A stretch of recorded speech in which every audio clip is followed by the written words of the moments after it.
Hello नमस्कार, कहिए कैसे हैं आप। मैं नीतू सिंह आपकी दोस्त एक बार फिर हाजिर हूं अपने एक नए वीडियो के साथ। ऑल इज वेल सुनते ही Aamir Khan, three idiots movie and all that दिमाग में आने लगता है ना, और सुनने में भी बड़ा अच्छा लगता है। All is well. अगर इन तीन वर्ड्स को बच्चों के साथ कोरिलेट करें तो आपके दिमाग में कौन कौन से वेलनेस आते हैं। आई गेस सबसे पहले आता होगा health wellness, academic wellness, social wellness and very important emotional wellness. और आज मैं इसी इमोशनल वेलनेस पर अपने इस वीडियो में बात करूंगी। बच्चों में इमोशनल वेलनेस क्या होता है। इमोशनल वेलनेस का मतलब होता है जब बच्चा अपने इमोशंस को समझकर सही एक्शन या रिएक्शन देता है।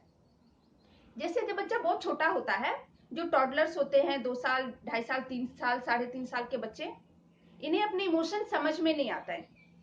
ये इन्हें कुछ चाहिए तो ये रोते हैं, इन्हें नींद आती है तो ये रोते हैं, इन्हें भूख लगती है तो ये रोते हैं। लेकिन जब बच्चा 5 साल का हो जाता है तो उसमें इमोशनल वेलनेस होना चाहिए। यानी उसे अपने इमोशंस की समझ होनी चाहिए कि उसे अभी नींद आ रही है, या उसे भूख लगी है, या उसे कोई चीज चाहिए। इमोशनल वेलनेस का मतलब ये नहीं होता है कि बच्चा हर परिस्थिति में, हर सिचुएशन में केवल खुश रहे, उसे गुस्सा नहीं आए, वो जिद नहीं करे, वो कभी टैंट्रम नहीं दिखाए। बच्चा गुस्से के वक्त गुस्सा करेगा, जिद के बाद में वो जिद करेगा, अगर उसे कोई चीज चाहिए तो वो मांगेगा, और अगर बात खुशी की हो तो वो खुश रहेगा।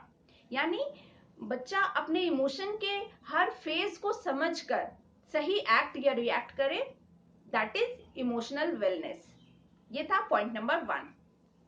अब पॉइंट नंबर 2, बच्चे का अपने पेरेंट्स के प्रति इमोशनल वेलनेस क्या होता है। अगर बच्चे का इमोशन अपने पेरेंट्स के प्रति बहुत ही स्ट्रांग है, क्लियर है, पॉजिटिव है, तो वो होता है इमोशनल वेलनेस।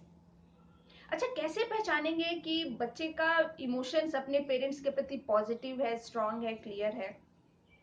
क्या बच्चा आपको ट्रस्ट करता है, ये आपको बच्चे की आंखों में दिखेगा। देखिए, आपको पता है कि आप बच्चे को कितना प्यार करते हैं, वो आपके लिए सबसे इंपॉर्टेंट है, कितना स्पेशल है, उसको देखकर आपकी आंखें जगमगा जाती हैं। पर क्या बच्चे को ये बात महसूस होता है कि वो आपके लिए कितना स्पेशल है। अगर हाँ, तो ये उसकी आंखों में दिखाई देगा, और ये होता है इमोशनल वेलनेस। हमारे जो छोटे छोटे बिहेवियर्स होते हैं डेली लाइफ में, ये पेरेंट्स का और बच्चों के बीच के इमोशनल बॉन्डिंग को स्ट्रॉन्ग करता है या फिर वीक करता है। मैं ये नहीं बोलती हूँ कि आप बच्चे को कभी डांटिए मत, वो शैतानी करता है, बदमाशी करता है तो उसे मना मत कीजिए, डांटिए मत। बच्चों को डिसिप्लिन में रखने के लिए स्ट्रिक्ट होना बहुत जरूरी है, लेकिन रफ होने की जरूरत नहीं है। और बाकी टाइम में बच्चे के अंदर इमोशनल वेलनेस डेवलप करने की कोशिश करना है।